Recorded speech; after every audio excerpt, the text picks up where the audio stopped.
Hello NFL fans and welcome back to the Wall of NFL YouTube channel. In this video today, I'm going to be talking about all of the action from week 6 of the NFL.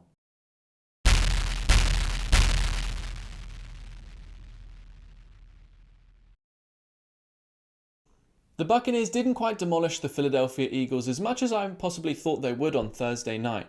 But I do think that the Buccaneers did exactly what they needed to do to win the game. And even when the Eagles seemed like they were coming back into the game later on in the third and fourth quarter, it didn't feel like it was ever in doubt for the Buccaneers because they always do what they need to do to win the game. I think that Tom Brady has had the best start of his career Tom Brady has had the best start to a season in his entire career so far at the age of 44, which I know we're all amazed how he's defying age, and I just think that if he continues to be this good as it goes into the season, they'll definitely be contenders for the Super Bowl, despite their defense being a little bit shaky here and there, especially defending the pass. We saw a lot of desperation in week 6 of the NFL season, none more so than from the Jacksonville Jaguars and head coach Urban Meyer. They looked really shaky for a lot of the game, as the Jacksonville Jaguars always have done. But now that they were playing another really bad team in the Miami Dolphins, they had a really good chance, and that desperation really did pay off. They were going for it all the way throughout the game and stayed in it even when they were 10 points down early on in the game. Matthew Wright, the kicker, put in 2 massive kicks to take them up and win the game just as time expired. And I think that he's going to be the most popular guy on the plane without a doubt. And even in Jacksonville over the next week, he's definitely going to get some free meals out in the town. Despite Tua coming back this week, the offense didn't really look as good as I thought it would do. Tua did have a good game himself, but the Miami Dolphins just in general were really lackluster. I know they were missing both of their best cornerbacks on defense, but still, I think that they should be doing a lot better against possibly the worst team in the league in the Jacksonville Jaguars. Despite the Chiefs winning the game on Sunday, I really think they weren't very good at all. They did score 31 points and, well, because they have Patrick Mahomes and Tyreek Hill, despite dropping a few, had a monster game as well. But I've got to say, they don't fill me with a lot of confidence, especially when Patrick Mahomes has thrown 8 interceptions over the last 5 games. And we all know that that is just not sustainable. They have given away more turnovers than any other team in the NFL so far this season. And I think they've got a huge amount to work on if they're going to compete for the Super Bowl this season. I actually think this season they will still get to the playoffs, but I don't think that they may not even win their division with the Chargers in there as well. But I just don't think that they're going to be able to compete with some of the teams like the Ravens, the Bills, and maybe the Chargers, as I said as well, in their own division. So I think that they're going to have a real tough season. They may well be back next season, but they've really got to work on their defense.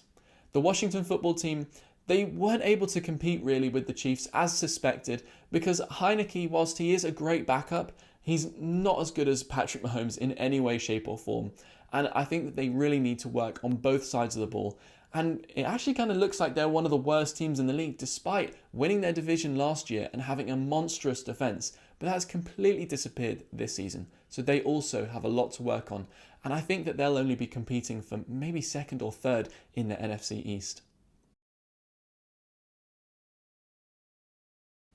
The Rams looked really unstoppable against the Giants this weekend, and I think it's in large part due to the offense finding its feet a little bit more, with Matthew Stafford finding more receivers and his running back over just finding Cooper Kupp, which he was their connection pretty much summed up the Rams in the first few games of the season. But now we're getting on later into the season, I think they know that they need to start finding Robert Woods, Tyler Higbee, and also Darrell Henderson, their running back, a lot more frequently. Otherwise, defenses are just going to find it really easy to shut down just one receiver in Cooper Kupp. Defensively, though, they were really good against the Giants. They had 3 interceptions and 1 fumble, which was by Daniel Jones. And I think that the Giants, it may have actually been their fault that they conceded it, rather than the Rams being so good themselves. But I just think that the Giants really shot themselves in the foot. And Daniel Jones last season was really bad with turnovers. This season he's been good so far, but this game was just terrible. So I think the Rams definitely 100% deserve to win this one, in large part due to the Giants shooting themselves in the foot. The Texans were completely shut down by the Colts in week 6, and I think it's in large part because Davis Mills, whilst he did have one great game against Bill Belichick, he really was off it today, and the offense just could not get itself going, and they only scored 3 points in the entire game.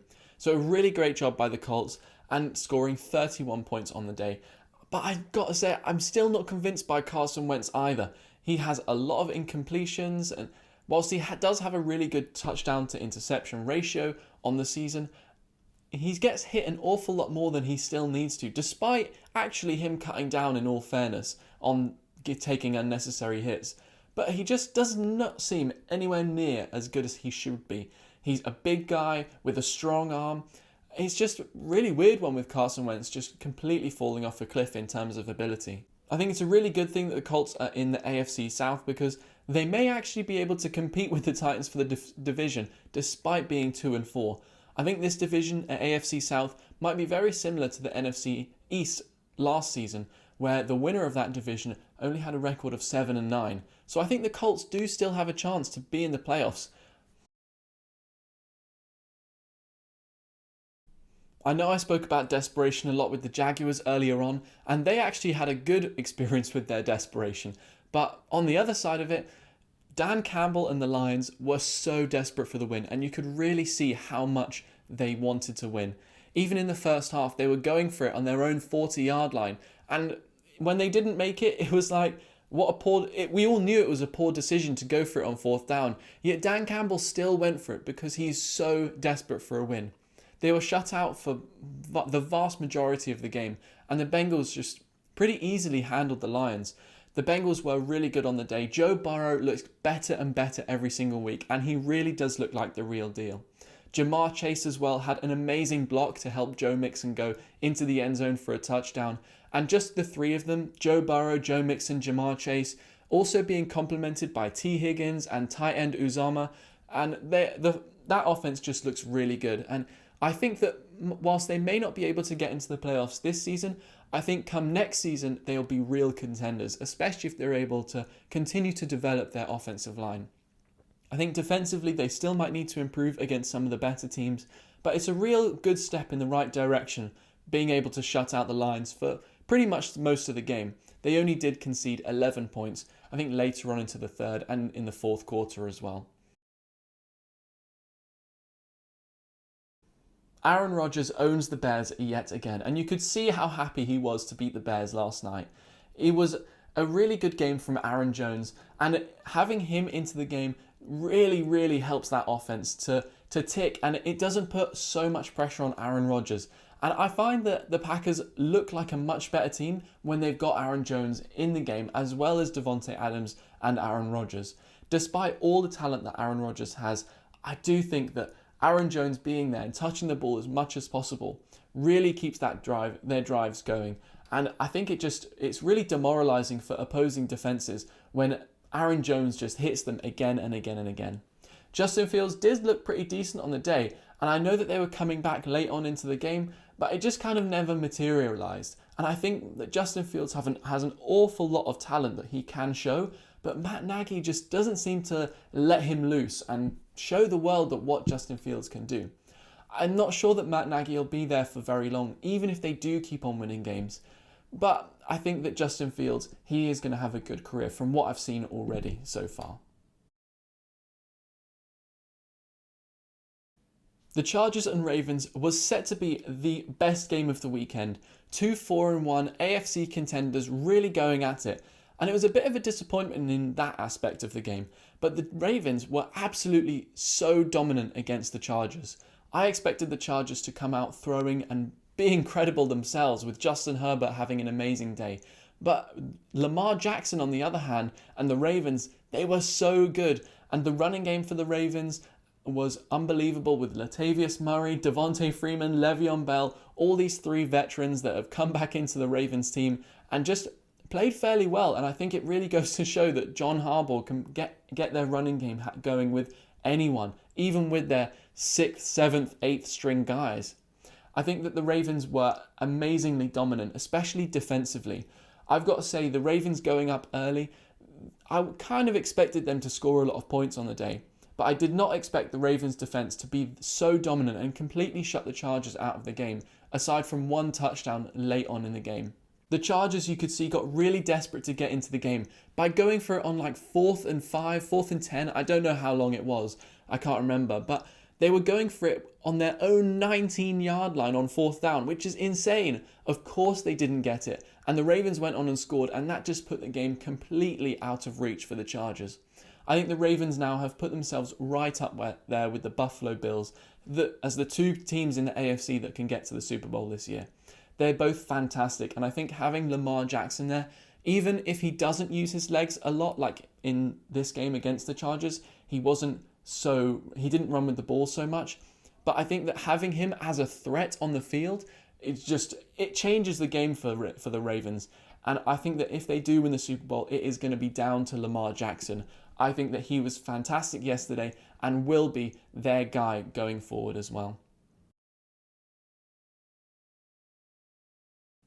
The Panthers were a bit disappointing on Sunday. They had a little bit too many key penalties, and their offensive line didn't give enough time for Sam Darnold to throw the ball, so they weren't able to get much going earlier on into the game.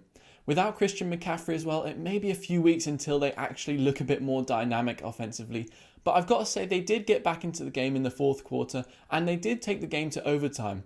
Despite not getting the ball back and the overtime finishing fairly early on by the Vikings, I did think the Panthers showed some signs of getting back to their form that they were on when they went 3-0. But losing three games straight, that's a bit too much if you ask me. And I think the Panthers, they're kind of on a downward spiral if you ask me. Now on to the Vikings, and Kirk Cousins is not looking anywhere near as good as he did in the first 3 weeks of the season, and kind of since playing against the Browns, he's not been that great, and I think a lot of teams have kind of figured out the Vikings offense. Dalvin Cook coming back into the lineup and Adam Thielen being found a lot more frequently in this game meant that the Vikings did actually have a lot of opportunities offensively, and KJ Osborne as well. I think their offense, because they have so many different weapons, I think it really makes up for the fact that Kirk Cousins isn't much of a game breaker for most of the games that they play in. I think though that the Vikings, now that they are 3-3, I think they are back in the race for a playoff spot, maybe a wild card spot. Maybe the 7th or 6th one, and I think they do have a chance to succeed this season. The Cardinals are now 6-0, and they're really putting themselves amongst the top teams in the NFL, like the Bills and the Ravens, and I think also the Buccaneers and the Rams and the Cowboys as well. I think there's a whole bunch of teams that we can clearly see now that are just one step above the rest, and I think Cardinals are putting themselves right in that conversation as they are now 6-0 and undefeated on the season. They're the only team that are still undefeated, and I think it goes to show when they play teams that are actually really good as well, like beating the Rams earlier on this season and the Browns, who are actually, it seems like they should have actually won against the Cardinals because they have the best rush defense in the league, and the Cardinals were 27th at defending the run coming into this game. So I think it's really impressive what they're doing. Kyler Murray still looks like he's one of the odds-on favourites to win the MVP. I think Lamar Jackson's kind of coming into that conversation as well now, but Kyler Murray has been amazing on the season.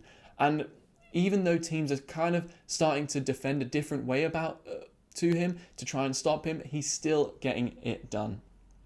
The Browns, on the other hand, I think Baker Mayfield has really struggled in this game because Nick Chubb and their two left and right tackles were out injured. I think it meant that a lot of pressure was on Baker Mayfield to perform, and especially to find Odell Beckham, who's been upset that he hasn't been getting the ball enough so far this season. But I think that Baker Mayfield, if the Browns have to lean on him, he will not be able to perform. And you'll see that now that the Browns have they've lost the 3 games against the Chiefs, the Chargers, and they've lost to the Cardinals as well, which are 3 of the other teams that they will face in the playoffs. So I think it goes to show that if they have to rely on Baker Mayfield late into the game like they did this weekend, he's not going to be able to, fight against other quarterbacks who are really top quality. So I think that if he isn't signed, I think he won't be signed to a new contract. And I think the Browns will possibly be looking for a new quarterback in the next couple of seasons, because it'll be a real waste if they waste this. The coach of the year last year, Kevin Stefanski, and they have a great defense as well. So I think if they waste this opportunity to compete in the playoffs, I think it'll really come back to haunt Browns fans and just the Browns organization in general. I think the Raiders showed an awful lot of character to beat the Broncos this weekend, considering the mess that John Gruden put them in last week with the email scandal and then him having to resign as well. So the Raiders have a new interim head coach, and it would have been fine had they lost. But I think it showed an awful lot of character and fight that the Raiders were still able to win, and actually win quite convincingly against a pretty decent Broncos side. The Broncos are now 3-3 and they seem to be spiraling into chaos. Their offense has just not been able to move the ball, and since they haven't played the three worst teams in the league, they've really not shown to be a good side so far. So I think that as the season goes on, they'll keep taking L's and L's, and I think they will be the bottom of the AFC West come the end of the season. Especially because now that John Gruden's gone, I think the Raiders might not have a dip in form at the end of the season like they normally do. So I think they will be slightly better than the Broncos come the end of the season. As we have seen in this game, the Raiders just are a step above. Maybe because they have Derek Carr, and Derek Carr has been brilliant at quarterback so far this season, despite his 2-game dip in weeks 4 and 5. The Patriots always seem to be in really close games. They don't quite have the quality to compete with other teams, but they do have Bill Belichick, who always puts them in the right situation to be able to win the game. Mac Jones has been really efficient and really effective as quarterback so far, and I think it was up until the second half where he got his first incompletion of the game. And Mac Jones, I think his accuracy is just really good, and you don't often find that with rookie quarterbacks. Normally they've got all the talent in the world and just need to put the pieces together to be as efficient as Mac Jones. But Mac Jones is kind of the other way around. Very efficient, but not as game-breaking and not as much of an arm talent as some of the other guys like Zach Wilson and Trevor Lawrence. The Cowboys, on the other hand, they looked a little bit shaky at times because they were stuck on 10 points for a long period of the game and the Patriots were up against them. But like the Cowboys do, they rallied late into the game and they managed to get ahead and get into overtime, where they were able to score a touchdown late in the game by CeeDee Lamb. I think the Cowboys are still a really top contenders, and I think it was just Bill Belichick making it a little bit difficult for them to get their 5th win of the season. Trayvon Diggs got another interception and took it to the house, and he is going to be a fantastic... He's potentially up for a Defensive Player of the Year so far this season. He's been really good with an interception in every game so far, and in this one, a pick 6 at that as well. I think Ezekiel Elliott didn't quite get into the game as much as he would have liked to, which is I think why the Patriots were able to dominate most of the game. But Dak Prescott, he was able to keep the Cowboys close enough by himself until Ezekiel Elliott kind of got himself into the game a little bit more, and to where the Cowboys were able to win the game in the end. The Seahawks and the Steelers ended up in a very close game last night, with going to overtime at 20 apiece, with the Steelers recovering a fumble and kicking a field goal in the 3rd possession of overtime. I think that both teams are actually very similar, and despite the Steelers having a better defense, I think the Seahawks offense is a bit better when Russell Wilson's in the lineup. But last night, without Russell Wilson, both offenses looked almost identical. Neither quarterback could make a big play, and despite having good weapons, it really depended on the running game and whether Alex Collins for the Seahawks could get in the game and Najee Harris for the Steelers could get in the game. And whichever running back was doing better at the time, that's who started to take momentum of the game. I think that, yeah, both sides are really going to struggle to get into the playoffs. I think the Seahawks have a slightly better chance because of Russell Wilson, but he's going to be out until week 10 at the earliest. So he'll have a lot of work to do to get the Seahawks into playoff contention at the end of the season. So thank you guys so much for watching this video. Please leave in the comments down below what you thought about all of the week 6 action. Please also check out wallofnfl.com, where we have lots of exclusive articles, and also we keep up with live scores as well during the Sunday games. Please also check out our social media pages on Instagram, Facebook, Twitter, and all of our TikToks as well. So thank you guys so much for watching. I'll see you in the next video.